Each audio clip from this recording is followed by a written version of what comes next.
Sleeves here with the Senior Pickleball Report powered by TNC Network. Let's get it going.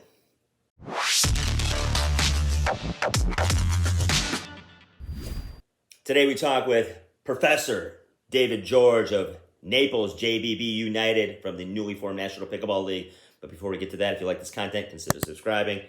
Check out the links in the description for discounts on paddles and shoes. Check out our merch page. Subscribe to our newsletter, get those daily updates. And hey, watch the interview because I think you'll learn something. The guy's a professor.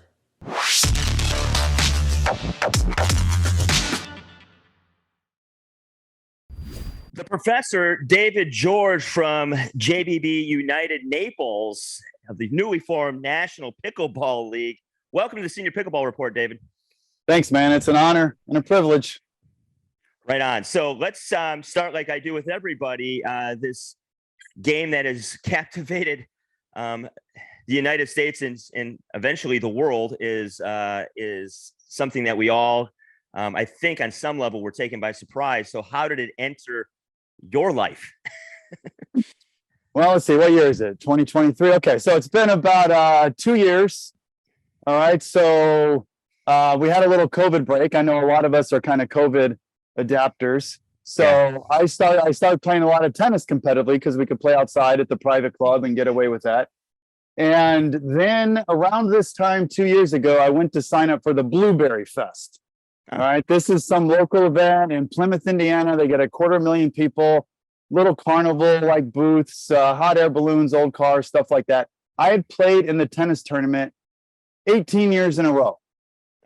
And then we had a COVID break and I wanted to get back to it.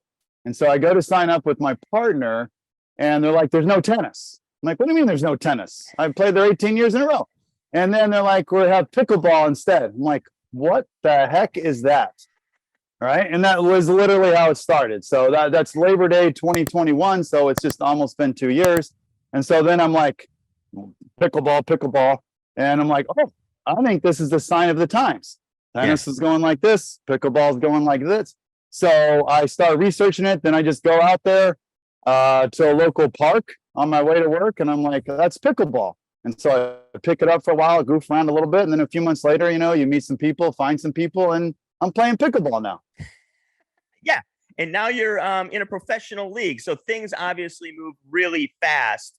If somebody would have told me, I got into it about 2 years ago as well, that I'd be talking to people and interviewing people who are owners and players and general managers of a 50-plus professional team league for pickleball, I would have said you're crazy. Talk about that coming around and popping up.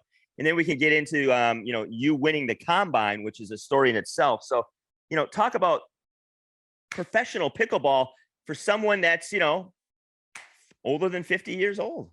All right. Well, I guess let's start about a year ago. So about a year ago, I played in my first professional pickleball tournament.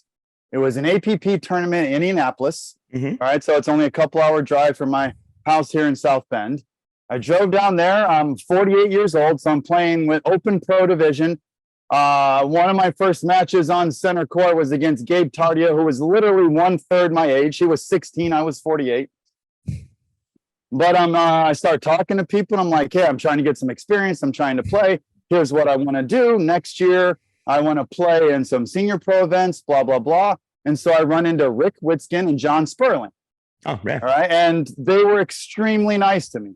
All right. John Sperling was extremely nice. And now, serendipitously, he is now on my JBB United team. Right. And then Rick, who was also nice to me, hosted the tournament. I met him and Bridget and everything. I'm like, this is really cool. Also, I met Phil Cohn. I met Ken Julian. Oh, I met so many people at that very first event who are now NPLers. Right. Right. And so when I found out that Rick and Beth and Michael had started this thing called the NPL, I was literally the first person to sign up. I checked the tape this morning. I did. 12:15, January 27th, registration opened at midnight. It took me about 15 minutes to fill out the form. I want to know the list of first people to sign up. I have to be like the first or one of the first, right? Right. 15 minutes into it. So I just love the concept from the start. I love the people involved. And so I was one of the first people to sign up for this thing we call the NPL. Right on. So obviously, pretty historic for a newly formed league, a league that's for people who are 50 plus, to have a combine, probably the first of its kind in any sport, for people that are our age. And you go out there and you win it, which gives you basically I guess the opportunity to really to be drafted. You're going to be drafted. So talk about the journey of going to the combine, expectations going in, maybe some preparation, and then, what happened there. Well, I started looking around at the names that are involved in the NPL, and there's some big names. Yeah. And I started looking at their duper ratings, and then I started looking at my duper ratings, and I'm like, I don't know if I'm going to make it. Yeah. So then I feel like I should go to the combine. Right. I kind of was doing the math. How many people they're going to take? I'm right on the borderline. Am I going to make it? Am I not going to make it? So I signed up for the combine. Right. And then I thought that would be a chance to prove myself, to meet the people and things like that. And the way the format was, there was a lot of luck involved, right? Like who you're on court with, who you're playing against. Absolutely. It's random. So, I mean, it was a little lucky. I think the first day I did kind of average, and I just made it. Talking to Natalie and Julie, I just made it into that final 16, and then they broke us up into pods of 8. So if I'd have lost one more match, maybe I wouldn't even have made it in that final group. Yeah. And then in that final group, I got hot. I warmed up a little bit, played some good pickleball. I think I won my first 7 matches, and then I won the combine. I won the combine. So talk about, I mean, how well did, because this is a pretty quick journey. I obviously talked to Alex Simon, another guy that just kind of rolled through. Talk about how your tennis game, because you obviously played tennis a while, playing in that tournament 18 years straight. What translated really well and what did not? Well, the good news is I was never a great tennis player. Okay. Right. I was an average tennis player. In fact, I played small college tennis, not a great high school player, certainly not recruited. Played small college tennis like 2 years even. But after that, I started teaching tennis and I figured some stuff out. Grip-wise, I never had a tennis lesson or anything.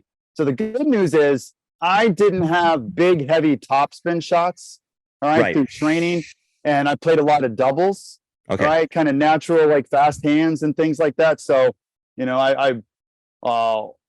the person that I played 18 years with in this tennis tournament, when I told her I started playing pickleball, she literally said, "You were born for this." Right. This is just, I'm not super fast. I have the fast hands. I'm good anticipation. I can figure stuff out. I'm relatively smart. So it just kind of clicked. Right. And it's really giving, I'll just speak for myself, but a lot of us kind of a second life. Right. We're kind of done with our competitive journey. We play USTA league at 4-5 or 5-0. It's just not quite the same. Right. Maybe we'll hang out with our team every once in a while. But I didn't really find that. But since pickleball started, it's been just an unbelievable year and a half or so. Yeah. I mean, I attended, obviously, the last event, the first one I've ever attended in Kansas City. First, actually, any type of Champions Tour event, senior pro event. And I was struck by 2 things. I already knew the community was really tight. You can just follow social media. You can see y'all compete really hard. And then at the end of the day, you guys are hanging out. It's a big community. And I think NPL clearly has expanded that. But, and I knew the high level of play at the top, the names like, Rick and Beth for obvious reasons. But I was really impressed because I watched a lot of what would be the pod 4 and pod 3 matches, which were day 1 or day 2 in the morning. And the depth was what I was most impressed with on the tour or on, in the league. So talk about, your team and talk about sort of teams you face and, the depth of play, because, for about a 4.5 really to enter the combine was really kind of the standard they were setting. And, if anybody has ever played and seen 4.5 or played against it, that's a very high level to begin with. You have to have all the skill sets. So talk about the depth of the league. And you've obviously played a couple events now and in what you've seen so far. Yeah, I was looking at some statistics. I think less than 10% of people that play pickleball are 4-5 plus. Right.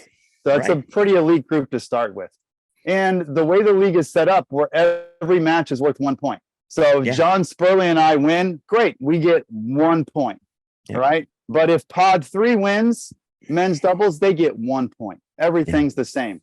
And so it just comes down to you don't know which match. It could be a Pod 1 mixed doubles match. It could be a Pod 3 women's doubles match. And after that first event, I didn't have a voice because I really haven't cheered like that since I don't know when. Right? As a team, it just comes down to like the final match or so. It's so intense. And it really does have flashbacks to you're playing college tennis or, high school basketball. It was kind of weird, nostalgic, funny, fun. It was really hard to describe that feeling, but it was unbelievable. Yeah. I mean, playing for a team, obviously, you're not only representing yourself, but you're representing a bunch of people that are not only on your team, but representing your ownership and all that. And I thought was really neat is at the Chicken and Pickle, the courts are in tight quarters. So it's very stadium-like feel. You're kind of packed in there and people can hear the grunts and the talking and the chatter. And if there's any chippiness going on, it's really up close and personal. So talk about sort of being in that lion's den when you're playing a match and it's a match that's maybe meaningful near the end of the day and people are all around. Talk about, being on stage, so to speak. It is nerve-wracking and the most fun you could possibly have at the same time. Right.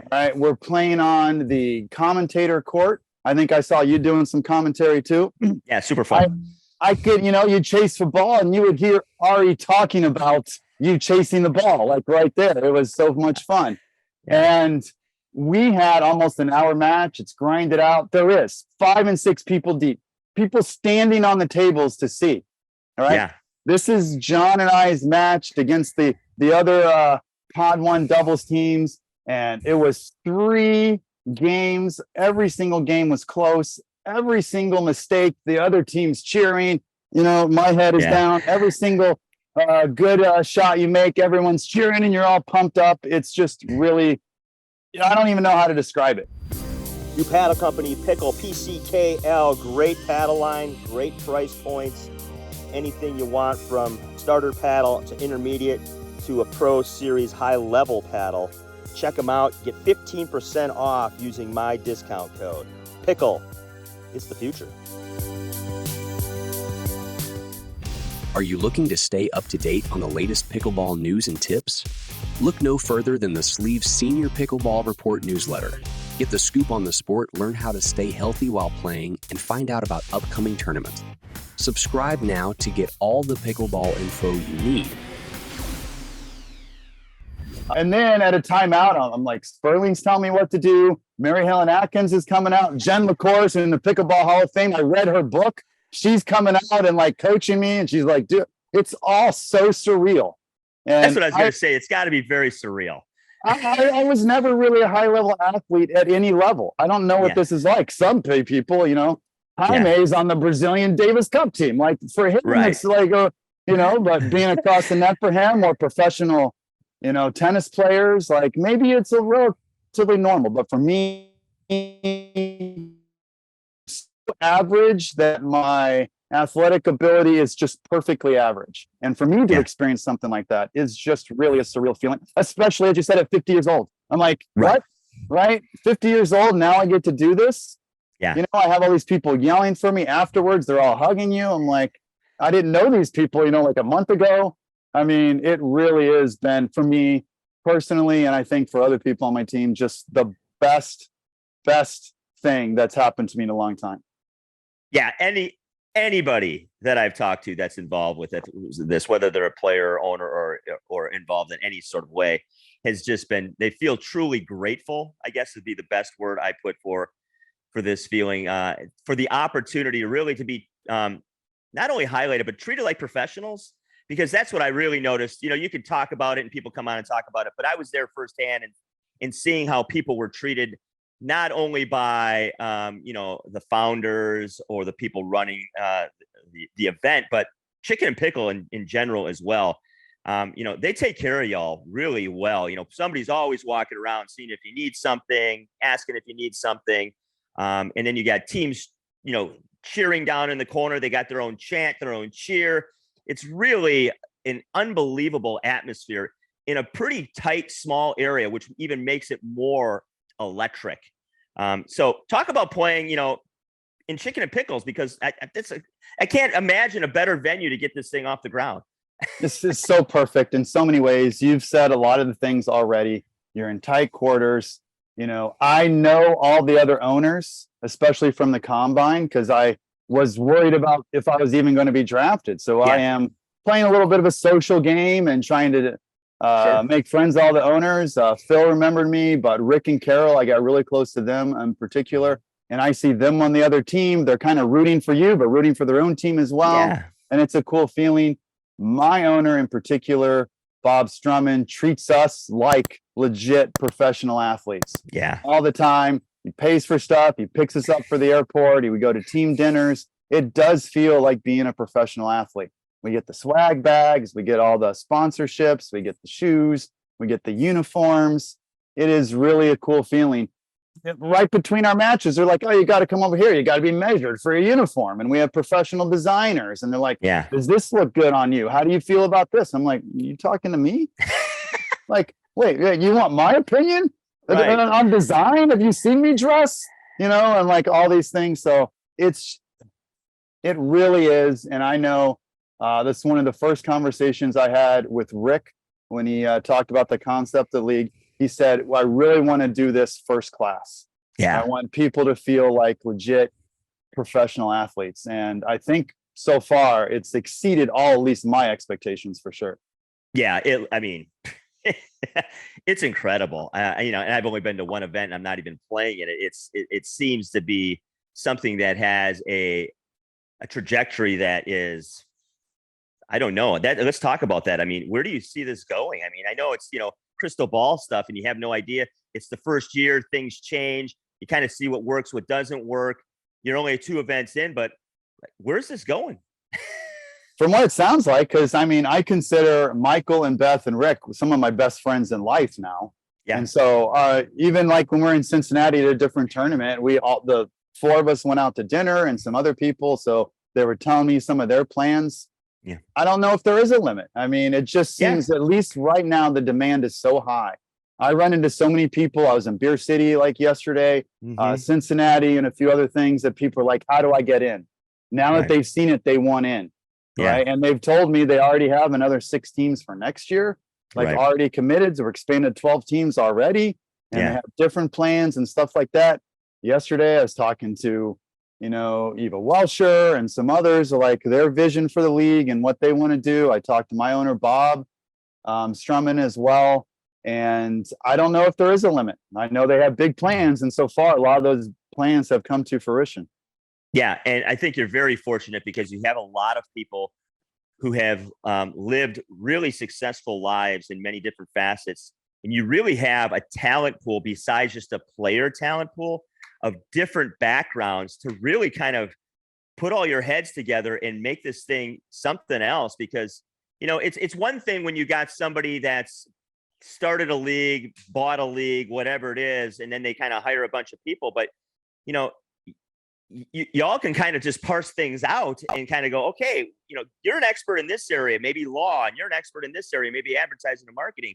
I just see that the potential of this league, because of the body of people that are involved in it, is a tremendous opportunity, really. Well, I'm like a sponge. I just love learning. I'm literally a professor. It's not just a nickname.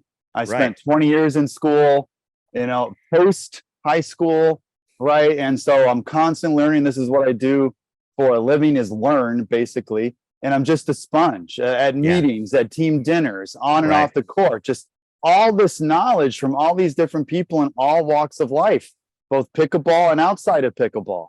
All right. Business. I don't know much about business or advertising or sponsors or things like that. I wasn't even on social media until I started playing pickleball. Right. In fact, I was to be honest, I was very anti-social media. I teach philosophy and ethics. I'm like, is Facebook good for society? Like tossing these things out. Sure. And then I turn around and then now I'm taking pictures. Got to go on the gram. And everyone's looking, is this the same person? Right. But I don't know stuff about that. So I'm constantly picking up these things and just trying to learn more about pickleball, about life, about business, etc. And Right. there's so many fascinating people. Yeah. Right. I mean, it's relatively new, so I don't know as many people and what they've done and what their background is, Right. but I had the opportunity to lose to Paul Olin, and he starts talking to me like, "Wait, you did what? Yeah. That's Right. what you've done?" Like, I'm just like, and so people have all these interesting backgrounds, like you said, and it's just been very fascinating. And I'm like a sponge; I try to take it all in. Yeah. So let's talk about your game a little bit. What do you think you've learned so far as a player, playing right away, pretty much out of the gate in a professional league? I mean, I'm sure, every match you come up against some legends all the time, play with them, play against them, and talk about being a sponge. What are things you're going like, that's something I need to do, well, or get better at, or, or work on in the off season, or work on between the next stop. So talk about your game development a little bit. Oh, for sure. To slightly paraphrase Socrates, the smarter you are, the more you know you don't know. Right. And the more you play, the more you learn that, like, oh my gosh, I didn't even know I could do that, or I needed that shot, or not to hit it. The first weekend, we were missing our best player. Yes. All right. And so I was kind of thrown into that role, and I struggled a bit. Right. And so I had I think one win. Right. And I was trying to figure things out, and I'm like, oh my gosh, I feel like I don't know what I'm doing. And I'm trying to listen to what Jen's telling me and things like that. And then John comes the second weekend, and it's like we're having an on-court personal coach. Yeah. Right? And so I get to play with him, and he's like, you shouldn't have done that. You should do that. This is how you use your strengths. Here's how you mitigate your weaknesses. And that has really been like the coolest thing, to have John Sperling as a teammate, to learn from him. And the difference has like been night and day. I think I went 6-2 the next weekend. Yeah. And just to have him both as a good player playing with, but also to help me. Yeah. Right. So even, I'm playing mixed doubles, and a timeout, John Sperling and Jen LaCour come out, and we can have a conversation about what to do. Yeah. Right? And then, even yesterday in Beer City, Altoff and Dave hanging out with them after I lose to them, and they're trying to tell things. So I've been trying to soak it all in. And after every tournament, after every NPL event, trying to figure out what I need to work on technically, strategically. I've started to coach some myself. So you go through your certification, and then you learn more about what you can do in your own game. So I have a long list of things I need to work on. I have a pretty good group here, and I have a group in Chicago that I train with a little bit. And just try to learn something from every experience, and then get a little bit better the next time. Yeah, absolutely. And you mentioned some big names, some legends that you really have an opportunity of a lifetime to learn from them firsthand. Not only learn from them, but then play with them. I mean, I watched John play, and he looked, I don't know anything about him at all, but I watched him at that event, and I've watched tons of matches. He plays very calm, and he seems to have a calming effect on people he plays with, just by the way he carries himself on the court and the way he moves the ball. It's effortless is the best way I put it. So I was so nervous, and people who know me, like, I usually don't get that nervous. They could tell I was so nervous. My hands were shaking. I would hold up my hand just to check, and it was shaking up the crazy. It's like 9-9 in the third game. We have to win this game to force a tiebreaker. I mean, it was so nerve-wracking. And John's just like so calm. Zen. Like, how he's like, yeah, whatever. He's just so calm. He's just like, all right, return here, and then we'll hit it here. We'll dink here, you set me up, and then I'll put it away. And it's just stuff like that. And it was it was really an interesting experience, and it was so intense. But I haven't experienced anything like that, maybe ever, to be honest, because I played such low level sports in my life. And I don't even know how to describe it, struggling for words, but I know I was the first person to sign up. I loved everything about it, and it's exceeded my expectation. Right on. All right, let's get you out of here. Let's talk about like sort of what you're looking forward to for the rest of this season, not only with MPL, but maybe some other events do you want to talk about. And then, some of the folks that have supported you along the way. Yeah. So once the NPL came along, I really reduced my travel schedule a lot. I still have, my 2 college kids are home this summer. I wanted to spend some time with them. My daughter's a rising senior, so I wanted to spend some time with her. And so basically I've done the NPL events and then like the 3 kind of tournaments I could drive to. Cincy, Beer City, those 2 were done. And then I'll play Chicago, kind of my hometown. So that's kind of it. And then I played in the US Open, maybe playing nationals. So I've really have been focused on the NPL. That's taken up the majority of my time. And then I'm training, I'm teaching some, we're running some clinics in the Chicago area. So that's kind of where I'm at now. I haven't really looked too much beyond Chicago and the NPL events, to be honest. But I've been focusing on making connections, trying to find better and better people to play with, to train with, and things like that. So when I do go to tournaments, hanging out with, the people that beat me and talking to them, and spent a lot of time with Eva and Dave yesterday at Beer City and trying to soak up their stuff, played some rec games with them after they beat us and stuff like that. So that's really been my focus. Family, NPL, and then kind of working on the shots that I think I need to still work on. Sure. Absolutely. Right. So tell me a little bit, some of the folks and company sponsorship that you'd like to mention that have kind of helped you along the way here. Yeah. Well, Paddle Tech has been with me from the beginning. After that first tournament in Indianapolis, I went to them and I told them my plan of what I wanted to do. And they kind of believed in me before I even believed in myself. And so they've been a sponsor from the beginning. I love the national reach of the company, and I love that it's a semi-local company. It's like 25 minutes away.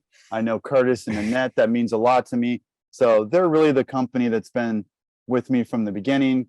I've met David Wells and Yobo and been to his house and played on his pickleball court, and he's been very supportive. Tyrell Shoes has come in and both for our team sponsor and both for me individually to give me shoes, which I love. There's been some others, Takia Water Bottles, Revelin Sports. Sure, I'm missing a few. It's like NASCAR, man. You're naming all the sponsors. But they, it's been interesting, and I'm still learning from them too. Learning the social media focus aspect of that. And then all the people we've talked about. My owner in particular, Bob Strumman. I really only knew him from the combine and then the draft and then the US Open. And I spent the week with him at the US Open, and he let me crash at his condo, and we've become really good friends. Jen LaCour off the court. Jen Galwas, my mixed partner from Chicago. We're running some pickleball clinics. So I think those are the main people that I haven't mentioned yet outside of the NPL people. So, it's just been a journey. I try to live in the moment and not think too much about the future. Don't really have any goals except to just enjoy the experience. Yeah. Hey, the professor, David George, JVB United from the newly formed National Pickleball League. Thanks for your time. And hey, I hope to see you. I'll be at the event, the championship event in Glendale. So get to meet you in person because I missed you the first time around. So. Can't wait to see you. Maybe you can give me some commentator tips because they asked me to do one and I was kind of a deer in the headlights. I really appreciate you having me on. This is awesome. I appreciate what you do for pickleball in general and for the seniors in particular. Hope you enjoyed our talk with David George of Naples JVB United. Check out our newsletter, as I mentioned earlier. Keeps you up to date on what's going on in the ever-changing world of pickleball. Check out David's links in the description for his clinics and his sponsorships. And hey, don't forget, let's pickle. Hey, if you're looking for very, very comfortable court shoes, in fact, the most comfortable court shoes I've ever worn, and I've worn a lot of them over the years playing different sports, try Fitville. We have a link in the description that gets you $20 off your purchase.